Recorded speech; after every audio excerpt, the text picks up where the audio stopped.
Good afternoon, everybody.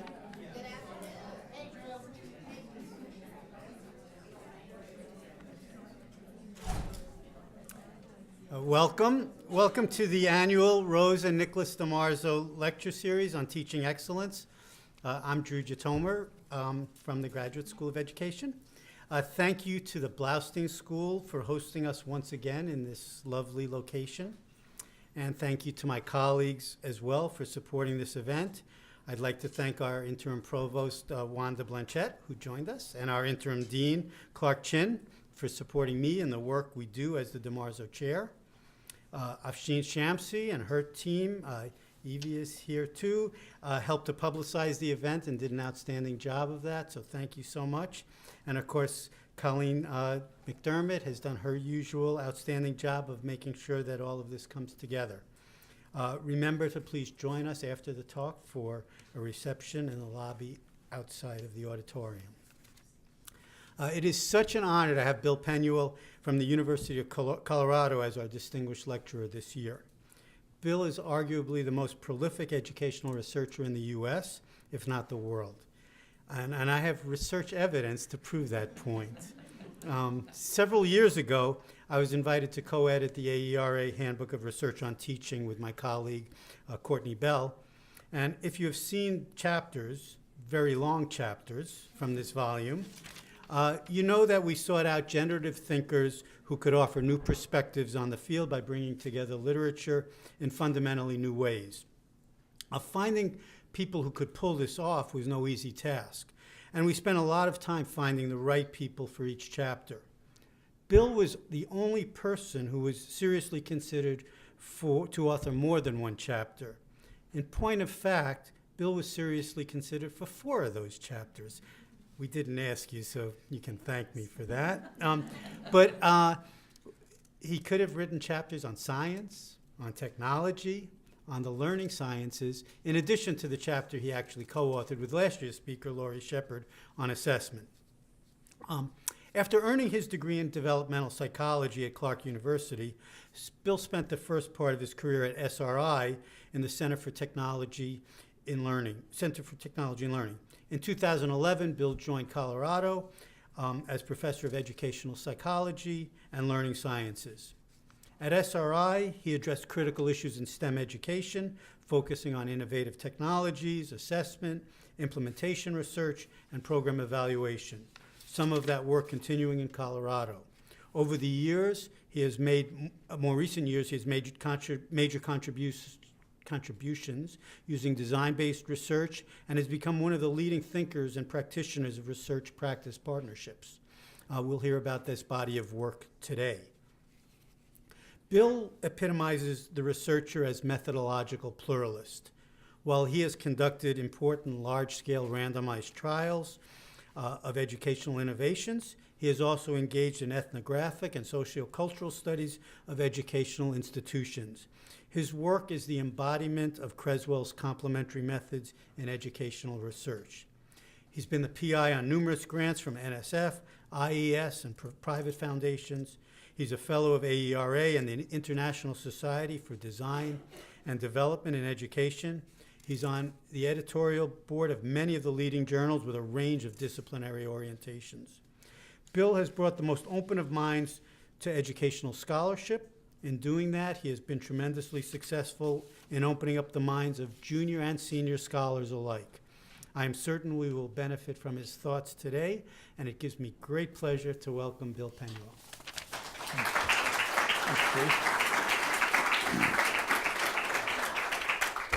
That is a very generous introduction, Drew. Thank you very much.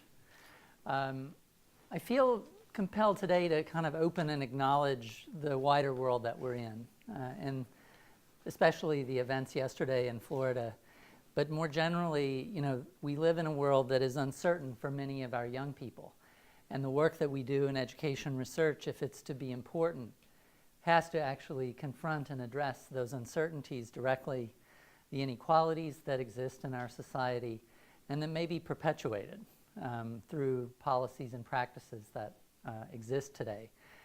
My message today is a hopeful one, but it's grounded in a lot of local hopefulness now in terms of partnerships and So I will be talking about a research practice partnership today with Denver Public Schools and University of Colorado Boulder, 2 departments. And I'll also, fortunately, my colleague Lori, I'm going to pick up where she left off last year, but I'll give you enough breadcrumbs for those of you who were not here last year to connect up. But my talk actually begins with the models that she outlined for formative assessment, and I'm going to talk a little bit about how we're trying to build a system of assessments that are grounded in a sociocultural theory of learning in science education. This is an aspirational vision, meaning I think it's a work in progress. I'll try to present some evidence that indicates that we are making progress, but I also don't want you to leave here thinking that this is a completed work and it's a wonderful and unambiguous success story. It's not. There are many steps along the way, that bumps along the road. So my plan for today, first is to acknowledge a little bit the funding that supports this. This is great to always do this first. So we've been lucky to have multiple National Science Foundation grants to support our work. Currently, the National Science Foundation is supporting work in assessment, in looking at how people can use tools that we've developed to design science assessments. The Gordon and Betty Moore Foundation has supported our curriculum work, which is done in collaboration with Northwestern University.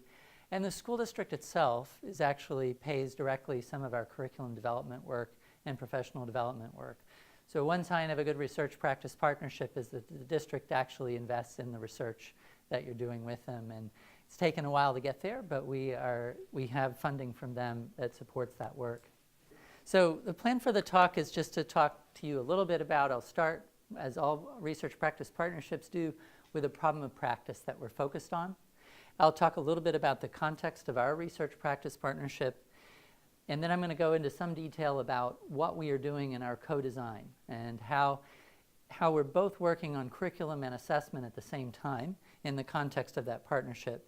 And I'll just describe very briefly 3 lines of research, but one in some detail that we're doing. So in terms of the problem of practice, this is sort of your typical teacher today in terms of the kinds of instructional guidance that they get.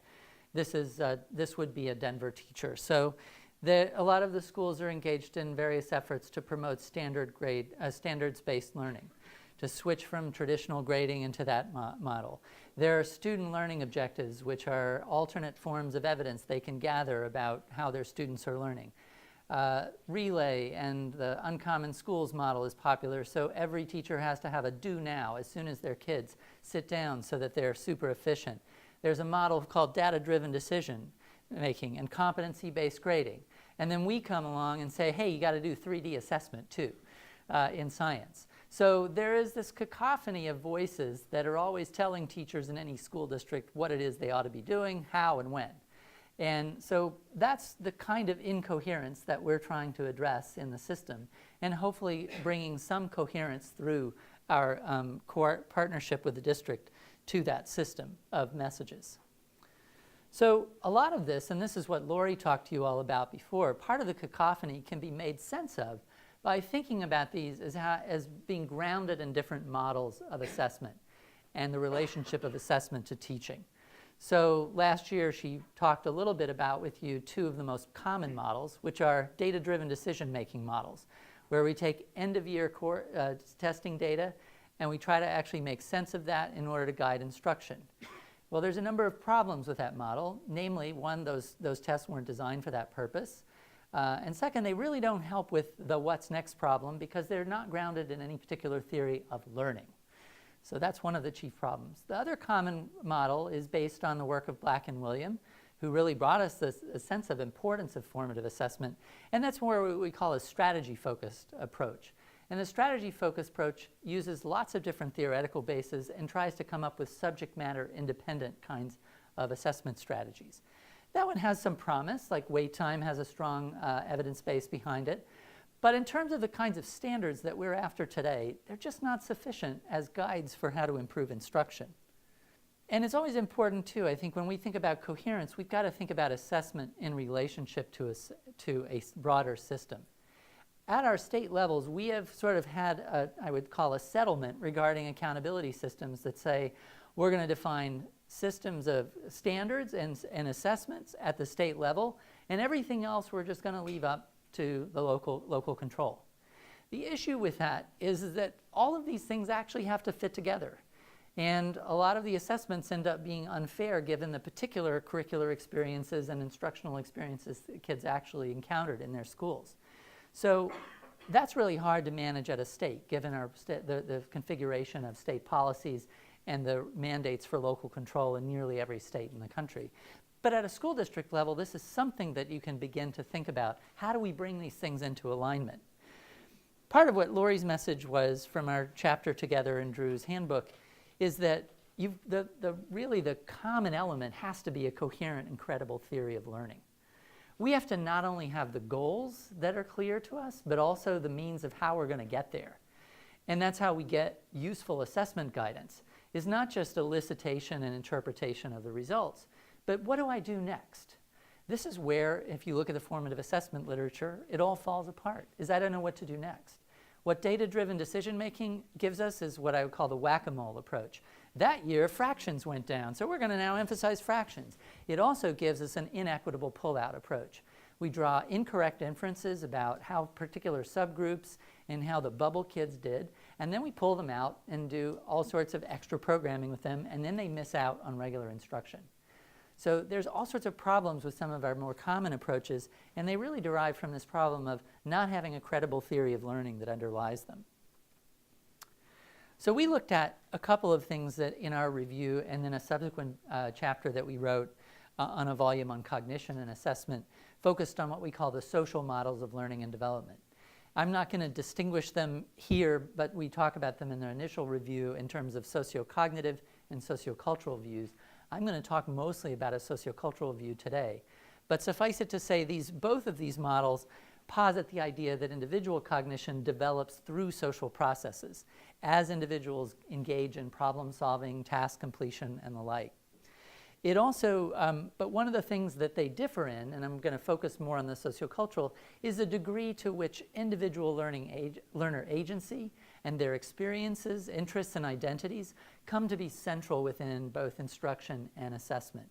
And the sociocognitive approach more broadly tries to recruit young people into the discipline without considering where they might be coming from and what kinds of epistemologies and others in their everyday worlds they may need to be navigating. The sociocultural approach takes navigation between disciplinary and everyday cognition and everyday epistemologies as the chief aim that we're aiming for. We're not trying to replace kids' identities and interests and experiences, but actually have a way for them to navigate between them. The conjecture that is driving this design-based implementation research endeavor that's ongoing with the school district is that these kinds of models, social models of learning, can be used to craft more coherent systems of guidance regarding equitable teaching and learning. I emphasize that's a conjecture, but I'm going to also try to show how we're trying to embody that, both in our design work and in our research that we're conducting. So, sociocultural models, very broadly, I cannot do justice to the vastness of this particular area, but I want to emphasize things that are important to us. One is the idea that we emphasize changing participation of people in changing communities of practice.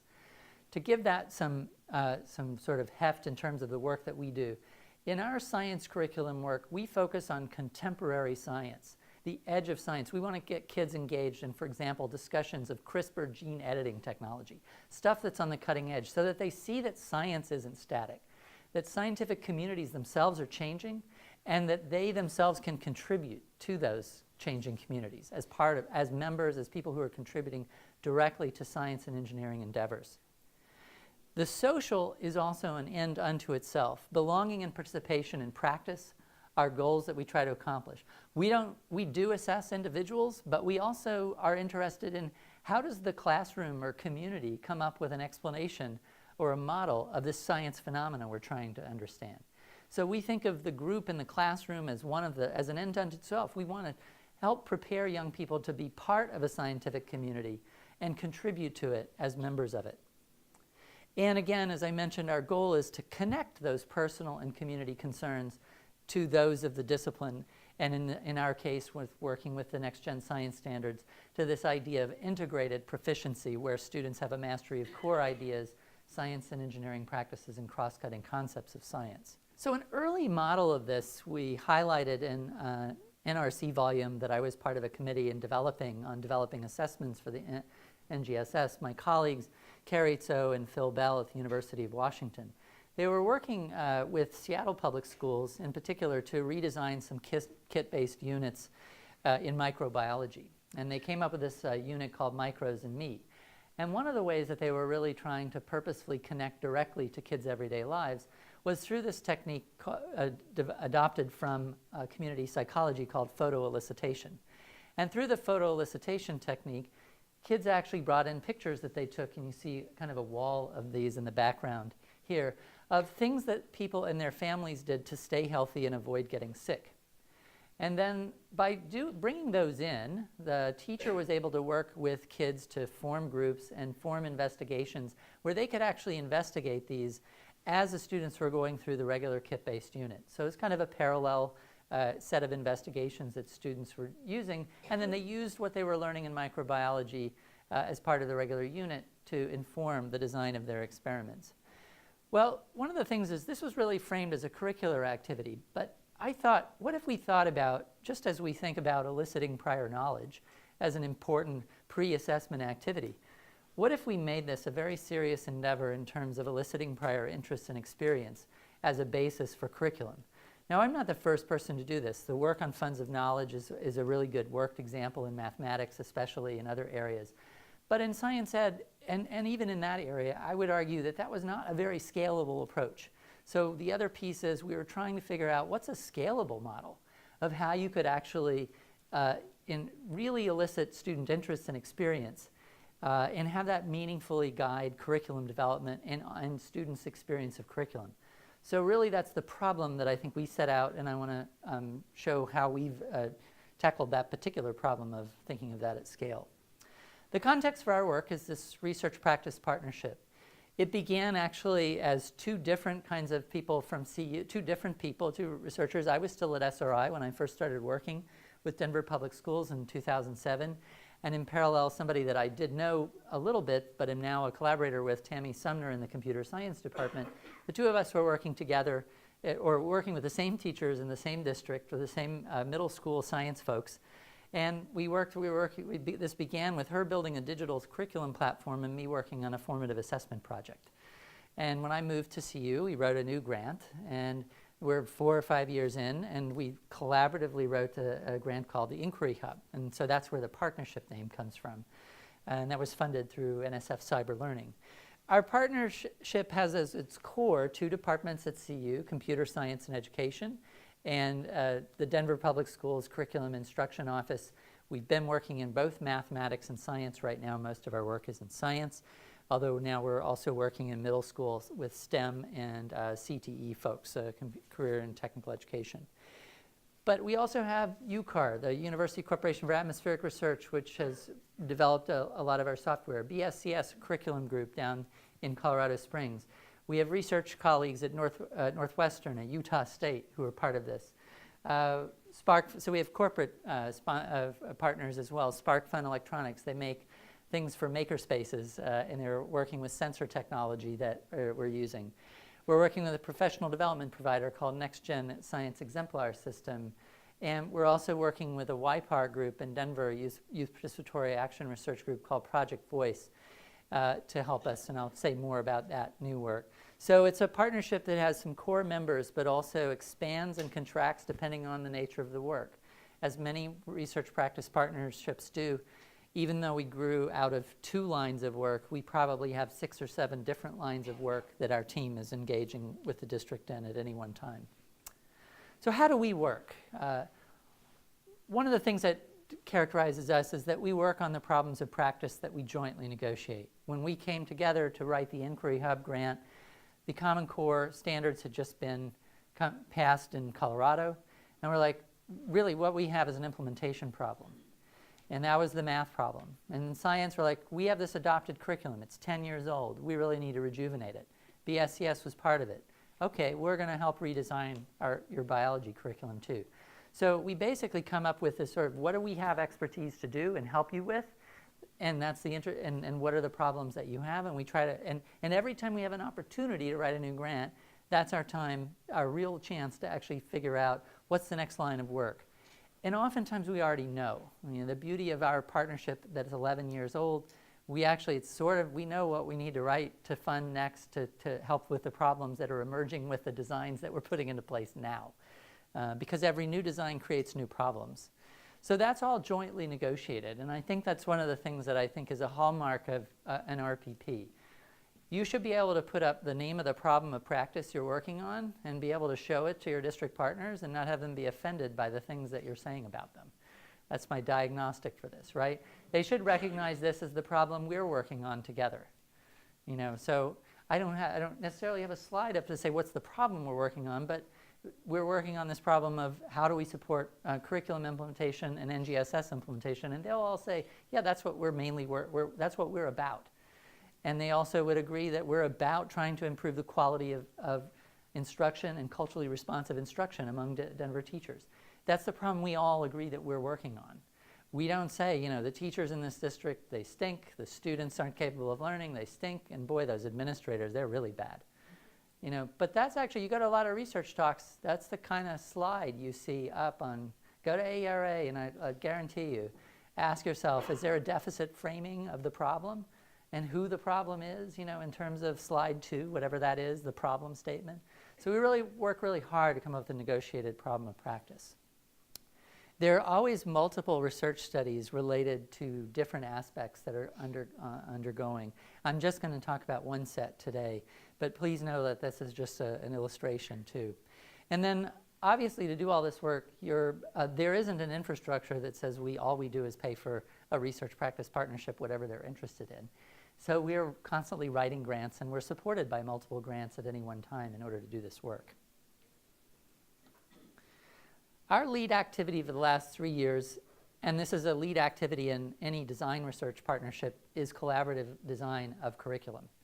And this is a definition that I developed with my colleagues Jeremy Rochelle and Nikki Sheckman when we were doing some co-design work and wanting to really codify what is this process that we have. And a couple of things I want to highlight about this is the idea that it's a highly facilitated process. Co-design is not a free-for-all of people sitting around a table just working together and say, well, what should we design today? We have this goal, but let's now work on a curriculum. It's highly facilitated, mediated by a bunch of tools, some of which that I'll describe here today, that actually works on a calendar that fits the life of a school. So we do a lot of design work in summer workshops and do a lot lighter work during the school year that is focused on implementation and refinement of our materials.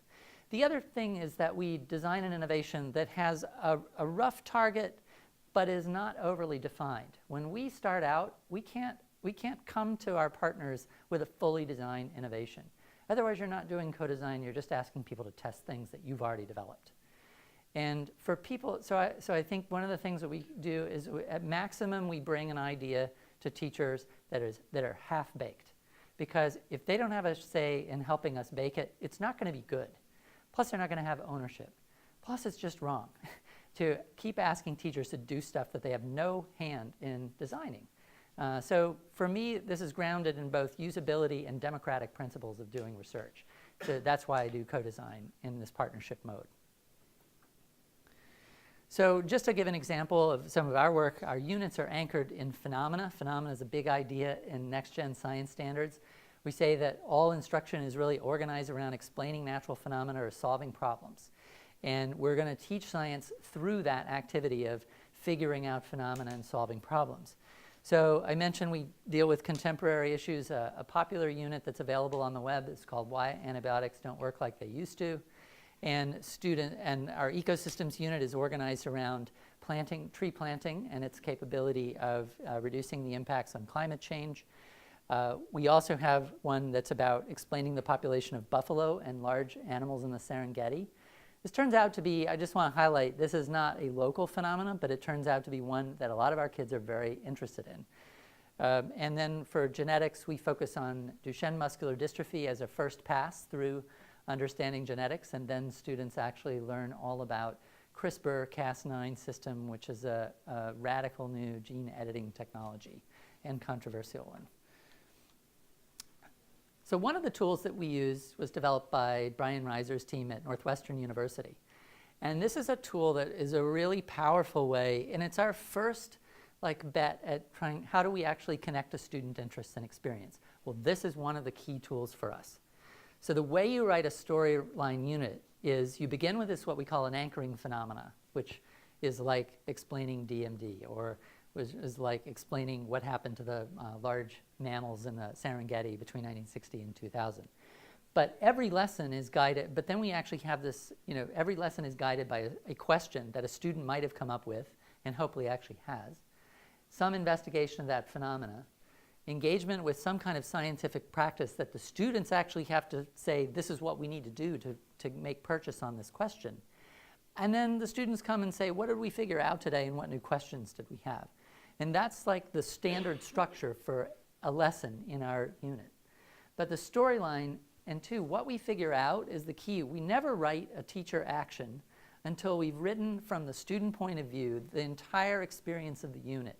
As if it's like in design work, it would be like a scenario written from the standpoint of the student.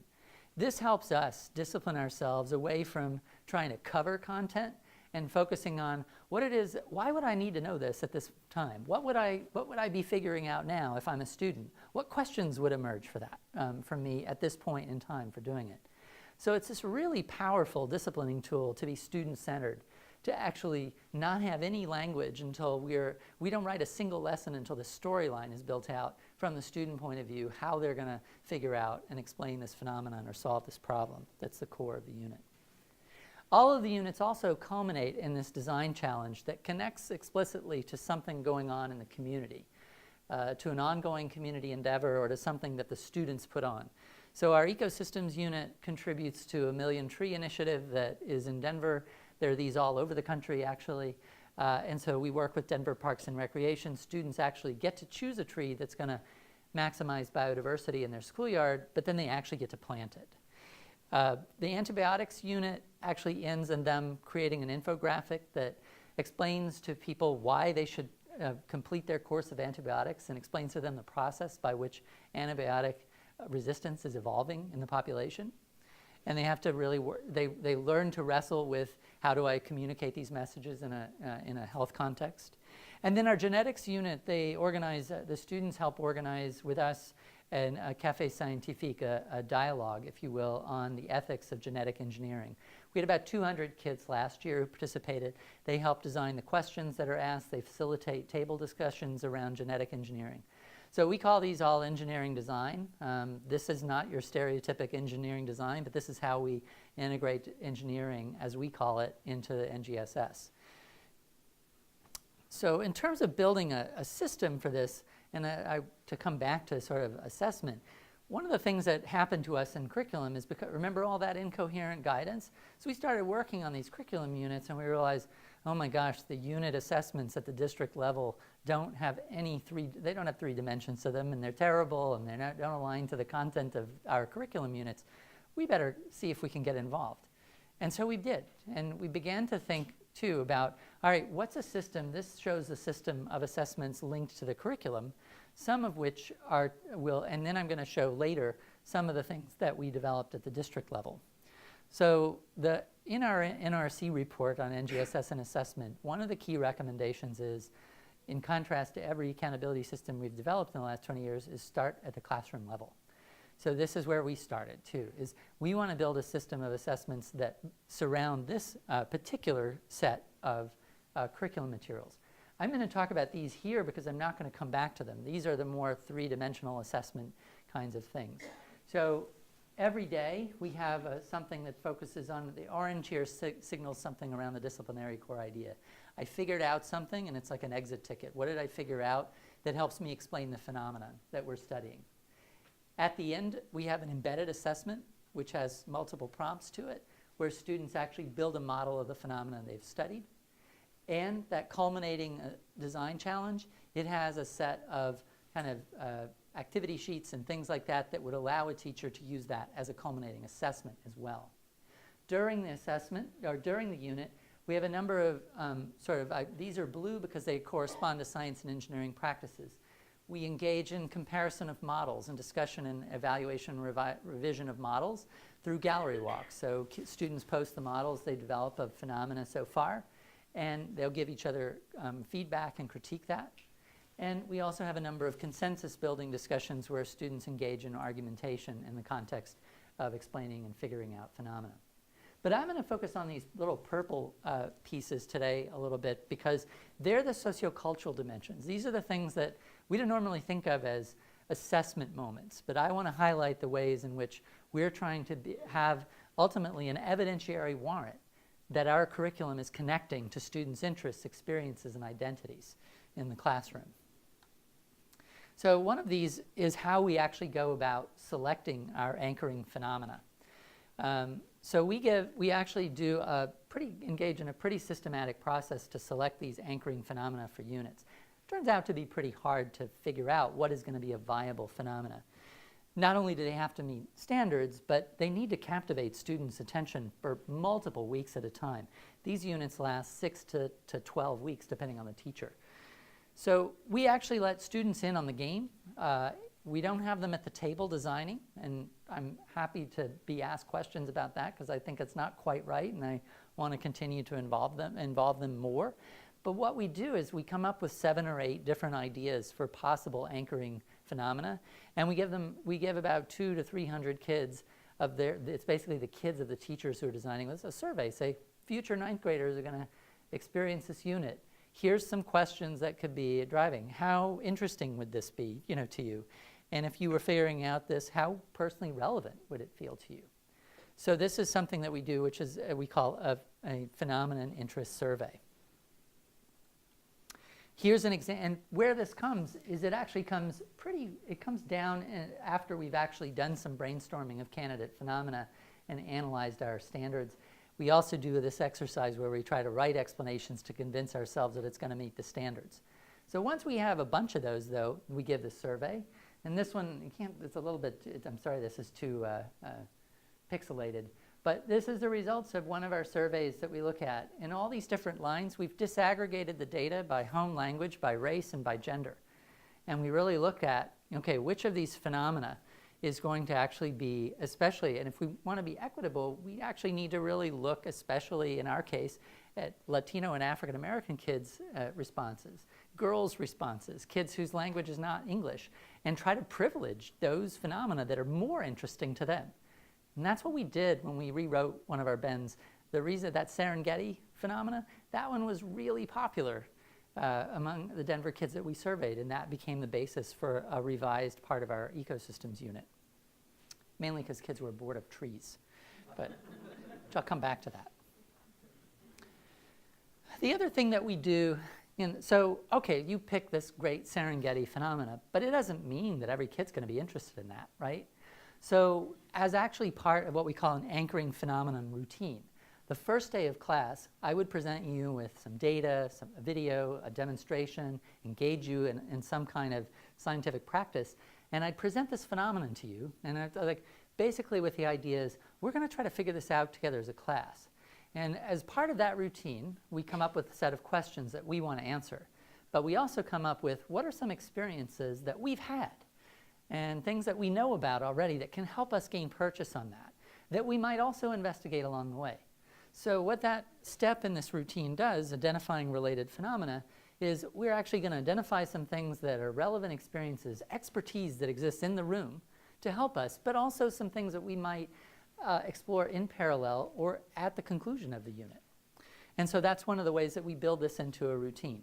This is a good time to mark that, again, formative assessment is not just something that you do on a piece of paper, but it's a process. And so teachers, through this process, this whole routine, at the end of this, we get a set of prioritized questions that are going to be our map through the unit. And one little trick that we have found is if we simulate this anchoring phenomenon routine with a group full of teachers, we can actually figure out what the likely recurring student questions are. So students have the feeling that these are all their questions, but we're also they're not just their questions. They're questions that really grow out of whatever presentation we've made of the phenomena. They're sort of questions that also allow, when we see the students' questions too, we get a sense of what they already know and can do when they begin the process of exploring this phenomenon. So this is a really key routine by which we hook kids who may not be easily hooked into the anchoring phenomena that was selected for the core part of the unit. So the other thing, how do we actually foreground student agency and assess relevance? So one of the things, all those questions go up on something called a driving question board. And this is something that people in project-based learning have used for years. But one of the ways that we think about that in the context of our work is this is a manifestation of student agency. Student questions go up on that board, and there's some public accountability that we've got to get to these questions. We're not just answering the questions that the teacher has for us, but the questions that we come up with and that we agree on as a class mission that we're actually trying to undertake. So there's this overarching question of figuring out a phenomena, but then there's a set of sub-questions that we agree as a class. If we're going to understand this phenomenon, we're going to have to answer these questions. And hey, we have also these interesting questions too that we want to answer. But then we also have these exit tickets that really literally assess the sort of perceptions of coherence and relevance of the unit from the student point of view.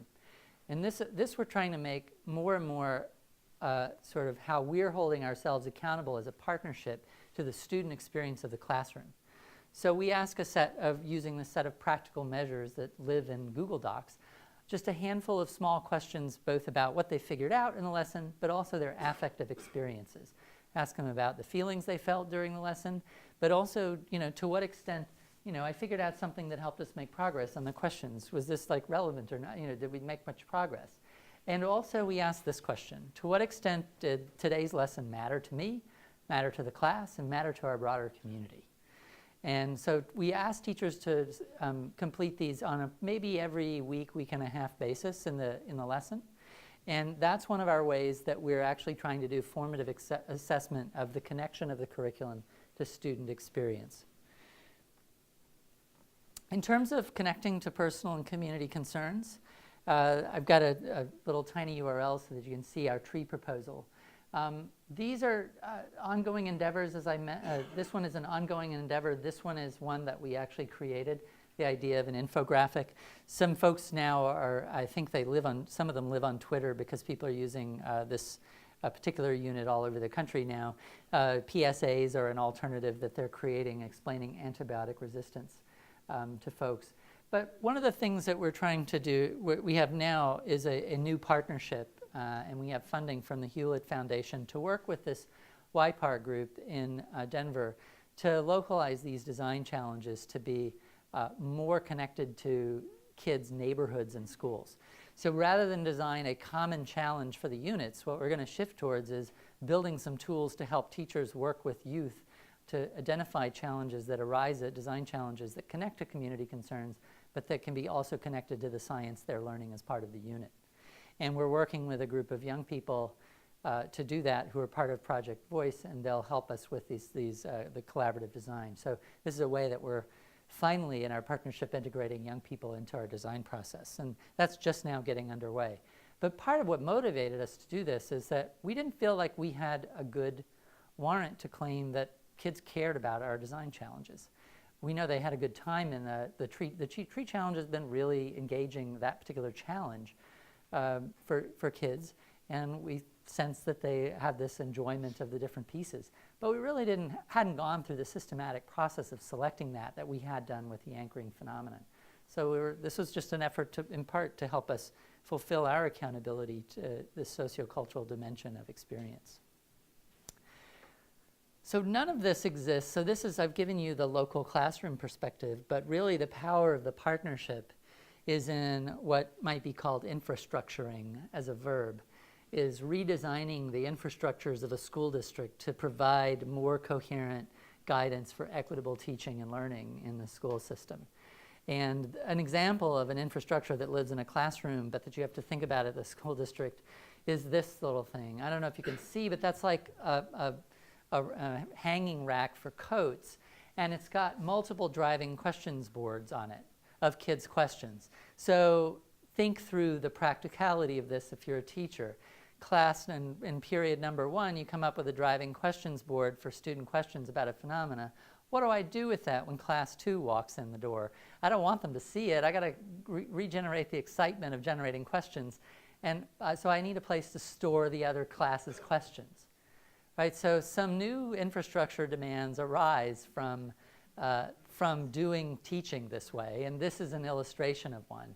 This is a teacher in Michigan, but we have teachers in our Denver schools that have some similar kind of setup. And we actually work with them on exactly this kind of setup. This is a question that always arises. What do I do with my driving questions board? Where do they live? You know, if I really want to make this a living resource in the classroom, what do I do with it when I've got multiple classes? So in terms of the system of assessments that we've done, one of the things that we've done is, like most infrastructures of school today in districts, they have unit or interim assessments in secondary. They have some kind of observational protocol system that's connected to teacher personnel evaluation. And they also have some kind of, like as an alternate, a lot of, and I understand you have these in New Jersey, SLOs, student learning objectives, alternate ways to show evidence of student learning from, or student growth as a teacher for your own personnel evaluation. And then lastly, obviously, an important part of infrastructure for this work is professional development. So I want to talk a little bit about some of these pieces and how they fit together for us to try to create something more coherent. So the first thing is that we've developed a set of what we call transfer tasks. So if you study evolution through antibiotic resistance, we want to know, can you generalize principles of adaptation and natural selection to a new phenomenon? So we have a set of extended performance tasks. One is, how do I understand the microevolution of cliff swallows who live underneath an interstate highway in Nebraska? And students work with real data. They work with this task as well as another extended task. And we use that integrated into the district unit tests. So some of our tasks are actually directly integrated that we would consider evaluation of our materials. What that affords us from a research standpoint is really wonderful, which is that we actually can get comparison group data through the district data. So we can find match comparison, people who are not actually implementing our materials that we're testing. And we've built these things using tools in professional development that we've provided both inside our curriculum but also across the country. I'll be going down to Trenton tomorrow and using these tools to help a group of teachers working with Mike Hines, your state science coordinator, to do just this, use exactly these tools to build these kind of tasks. And one of the reasons we like doing this as a capacity building endeavor is it really helps people understand what the vision of the framework and NGSS are all about. The other piece that I would say has been our biggest struggle is meshing ourselves with a system called LEAP in Denver. Every district has one. And I would say it's not a challenge in terms of meshing the observation protocol we have with the protocols that are used, but actually it's who uses them and how. So a lot of times, especially for science teachers, it's really problematic because they'll have a literacy teacher coming in and observing them and giving them their personnel evaluation. There are not enough science teachers around to go and do this.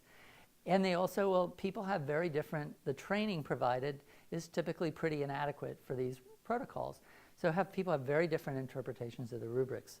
So one of the things that when we saw this happening, and the other thing that is a big issue for NGSS, most of these protocols say you've got to write the standard on the board. If I write the standard on the board, I'm giving away the disciplinary content that NGSS says we want the kids to figure out through the engagement of practices. So we need a different thing to write on the board, that meets the requirements of the school and this district, but also is not the standard as is. So one of the things we did was create our own observation protocol. And we focused a lot on the integrity to beginning with students' ideas at the beginning of class. Do you review, like really asking, the extent to which you review and look at, what did we figure out last time? What questions did we have last time? Where should we go today? And so those are the sorts of things we actually look for. And again, that's connecting back to the sociocultural. We're starting every day with students' questions, not with where we want to go. We're not putting up the objectives and say, I'm going to take us here today. No, it's where did we decide together that we were going to go last time? What did we figure out? What questions did we have?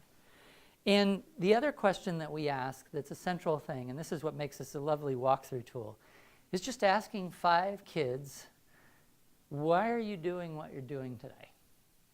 Why are you doing what you're doing today? What do we want to see? We want to hear, these are both answers that we've heard. Our district science coordinators heard. We're developing a plan for tomorrow's lesson. We need to have a plan to identify the biodiversity in Denver. We're going to come up with a plan for planting a tree, and it needs to meet certain criteria. We're going to go in groups, just collect evidence for how the tree might meet these criteria. What we don't want to hear is this. We're doing a survey to trees. It's today's assignment. Right? This is what we need in our observation protocol. It's really simple, but we're looking for kids who can say, what I'm trying to do here basically is figure out and explain some phenomenon that the class has decided we're looking at today. Look at all that we language, in that this is sort of a shared mission. And it's focused not on some external or extrinsically motivating goal, but something that we've taken on as a goal collectively. Now, how often do we see this? I'd say about a third of the time, not more than that. Our big challenge is really getting to where we go into classrooms and we see this. We want to be in 100% of classrooms, kids being able to give us this kind of answer. So a little bit of line of research that I wanted to report on that that connects in, and then which is how are we? One of the lines of research that we're doing is validity work on our student experience measures. And that has a lot of components. So anybody who does validity research knows that it's multiple studies. We have cognitive interview studies where we're trying to make sure that the kids, when they say something is relevant, that they mean relevant in the same way that we mean relevant. That they say that they answered something in the driving question, they can actually give an answer that's meaningful and related to that. So that's one level of validity study that's ongoing. But the other thing is sort of a larger validity concern, which is, can we see an impact? There's sort of like, can we see an impact or an effect of our different unit structures in terms of student interest? So this is high school. I think it would look a lot better if it were elementary school, kids saying, oh, this was a lot of fun. But one of the things that we said, we didn't have, when we picked our tree unit, we didn't do a student survey. Teachers guessed that that would be important and interesting to kids. And actually we hear a lot of complaints that they're bored by the end. And evolution unit, we picked our superbugs was the #1 pick on the student survey, that they really wanted to study it that way. And look at these differences in terms of the percentage of kids. These are from about 1,000 observations from 5 classrooms over time, right? So it's a lot of observations going into this. But then look at this. These are higher. This is sort of one of our research puzzles with our validation work. We want to try to understand, how are kids seeing this as a difference? And we have a conjecture that one of the issues is kids don't necessarily see themselves as part of the community. And notice the difference here. This one is connected to an ongoing community endeavor. They see Denver Parks and Rec. This one we made up, right? So it's a little lower. So we see this really interesting pattern that is starting to make sense to us. But this is one of the things that we're trying to do is understand, does this interest survey, how does it work? In some ways I think this shows that some promising evidence that it does. It is important to have this evidentiary warrant that something's interesting to kids. The other things that we're doing is trying, in the context of a measurement frame called practical measurement that Carnegie Foundation for Advancement of Teaching is doing, is trying to look for strong predictors. So we're in the process of matching up student learning data with these data, and we'll have analyses that we're going to be doing over the summer for that. But the sort of within survey data is really interesting to us. And this is stuff we feed back to teachers, by the way, which are why should you follow our instructional model? Well, because if you do, it helps the student, if you actually engage kids more collaboratively and kids are able to learn from each other, they actually feel like they're figuring out something related to our anchoring phenomena. Also, if you really pay attention to whether kids are feeling there's relevance of what they're doing, the kids also feel like they're learning something, and they're more excited.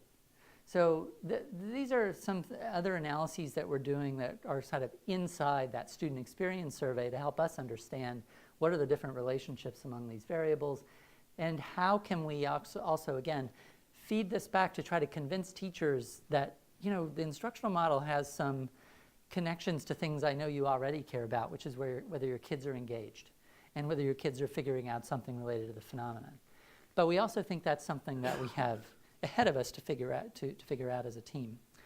So we have some planned research that is newly funded from Spencer Foundation through their RPP grant to conduct an observation study with this. And what we're trying to do is now understand that there's a lot of teacher variation in these data.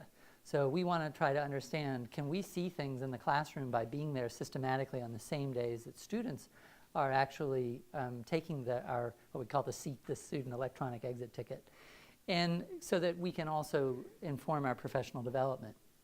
And we also wanted to do a kind of data use study, which is how can we support teachers in looking at this kind of data?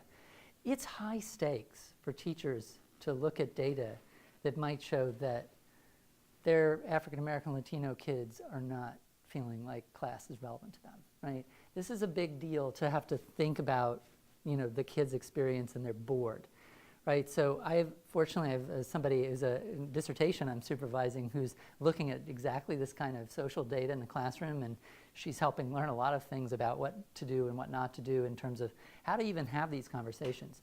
But I think these are important conversations. If you really want to create equitable classrooms, we have to attend to how students experience them.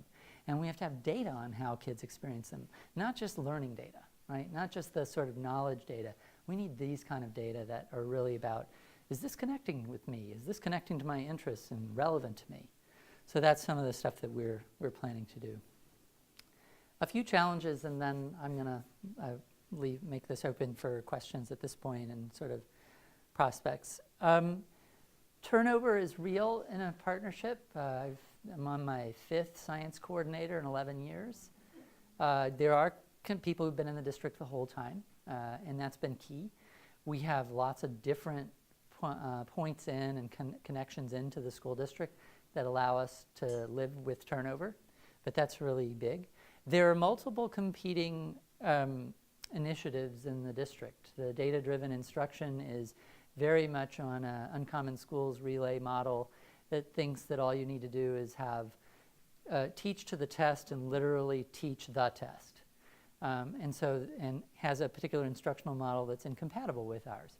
And that's a big initiative in the district. We don't get to control that. That's sort of driven by a different part of the leadership structure in the school district. There are also just different institutionalized conceptions of what assessment can and should be.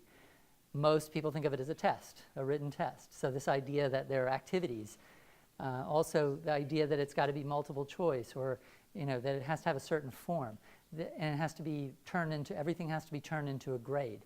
These are all things that this expanded conception of assessment run up against. In terms of supports, we have tremendous partners at the district at this point, at up to the associate superintendent level, I would say, but not the SUP.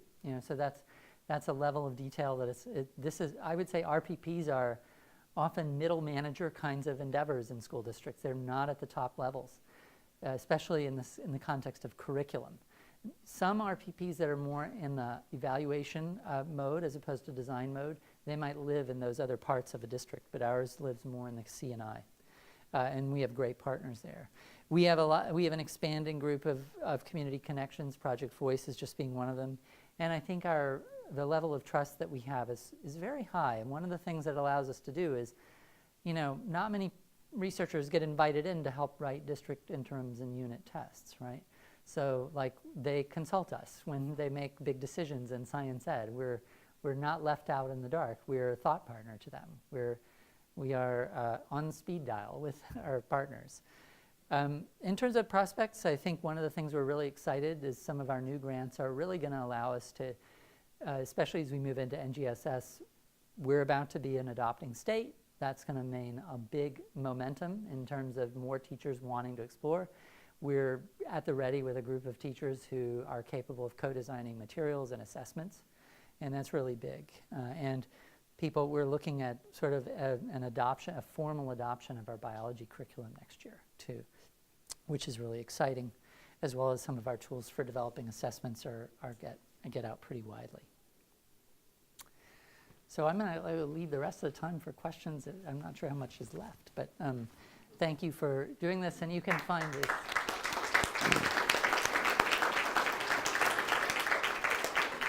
Let me mention just these two links. So a lot of the different kinds of assessments I've been talking about are at this tiny URL.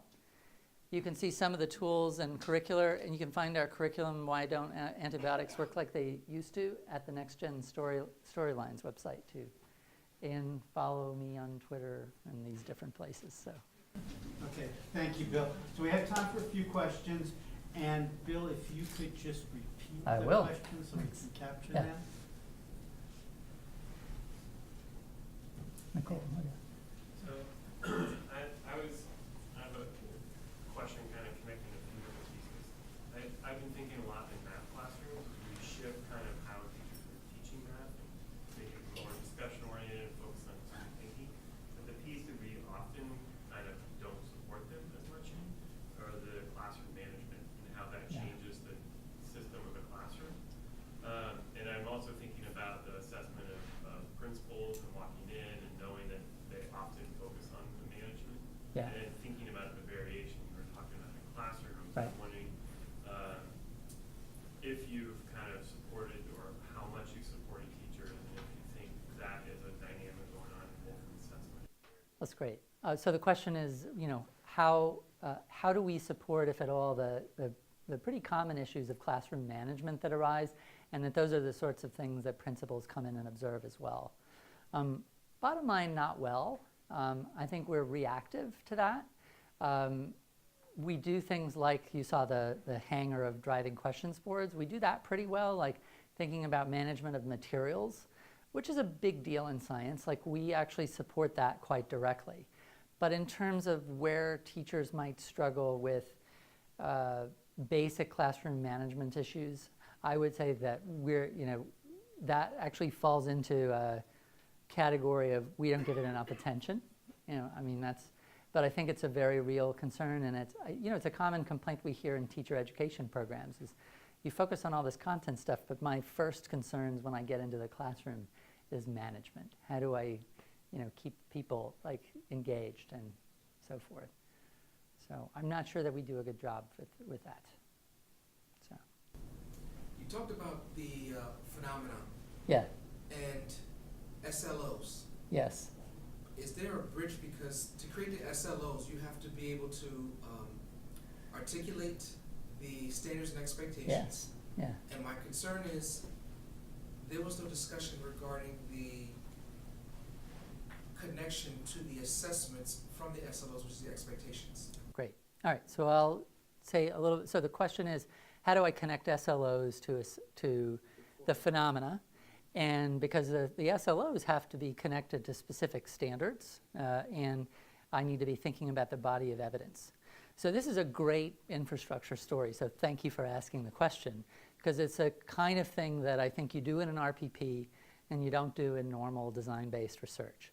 So one of the things we work with our district partner is to come up with, what he did is he actually used the science and engineering practices in NGSS as the basis to come up with some prepared graduate competencies that then could be the basis for the teacher-developed SLOs. Then for the SLOs, what we did is we created, one of the things we worried about is, but if you focus on the practices, where are the other dimensions? So what we did is create a rubric that is 4 levels that's focused on, that is mostly focused on a practice and a cross-cutting concept by the same name, systems and system models. And so we built a general rubric that runs across our biology curriculum for that. But then we said, we want the signal to be really clear that the content, the core ideas matter. So we created a separate rubric for each of the 3 units. But they each have the same number of levels. And we said, here are the pieces of evidence in your curriculum that you're going to be able to use to show progress. Here's the scoring guide that goes with it, and here's how it matches up to the SLO. So we did a ton of work for teachers in order to sort of help them ease the path to being able to use evidence that's already going to be, it's embedded in the curriculum. It's basically their final explanatory models of the phenomena that they're using. Yeah, follow up. One of your is able to ask the kind of articulation Right. of what they learn. Are they using exemplars or non-exemplars to be able to help learning? Let's say you're teaching a content and you want students, like you said, the rubric, the 4 different Yeah. levels, to understand what's going on. If the students are aware of it and they've modeled for them, whether it be exemplars or non-exemplars, that's the way they actually learn. Is that occurring in your districts? So I think it's less a exemplar issue for us than it is a how much. There's a very popular instructional model in science ed called the 5E model, where I present a phenomenon at the very beginning and then I move on. And I was like, well, that was nice, that was interesting, I got you hooked, now I'm going to do something else. So this idea that there's a phenomenon that carries through a whole unit and that my lessons actually connect one to the other for a long period of time, that's not standard practice in most science teachers' classrooms. That's where it feels like it's falling apart, is they're not coming back to that phenomenon like, okay, today I'm just doing this, and we're plating bacteria, but they're not connecting that to how is plating the bacteria and studying them helping us understand how antibiotic resistance is happening. They're not engaging in the moves to do that. Have we modeled that for them in the professional development? Yes. Have we provided them resources to do that? Yes. But there's a disconnect with that piece. Teachers to students. Yeah, for them to enact that, to really do this student-driven question, to in a sense, to trust it. There's a trust that, the kids are going to come up with really good questions. We've anticipated them pretty well so that the unit will work if you do this. Okay, one more question. Nicole, I had her hand up first. Thank you. I think the phenomenon interest survey is a huge step forward in even eliciting student Yeah. responses at all. That's a huge step forward. But as you mentioned, it's still the adults laying out the phenomenon and then youth responding to it. Yeah. And they're generating the related phenomenon. And now you mentioned the switch toward engaging youth in the process through YPAR. Yeah. I'm wondering what that's been like so far, and plus because YPAR requires such different ways of knowing and different ways of engaging, I'm wondering how you're finding that process. We're literally at the beginning where we've had a couple of long meetings with Project Voice folks to mainly structure it. Well, we weren't slated to get started on the work until 2 summers, not this summer but next summer, but we're going to start it just because we think it's going to be challenging for precisely that reason. In Denver, the #1 issue for kids is gentrification that we're hearing. Gentrification and racial disparities in discipline are the 2 big issues that DPS kids care a lot about. And so finding the science connections in our bio curriculum, that's going to be an interesting thing. I don't know what it's going to look like to do that, because we don't want to torque the issues, and we also want to we're not sure what all those points of connections will be and what will be hard about them. But we're excited, but I don't know that I can answer your question yet. So well aware of the differences in ways of knowing, but also really how will the issues that kids already care about that we know connect to science topics? Because we're deeply committed to not siding on either interest without standards or standards without interest, right?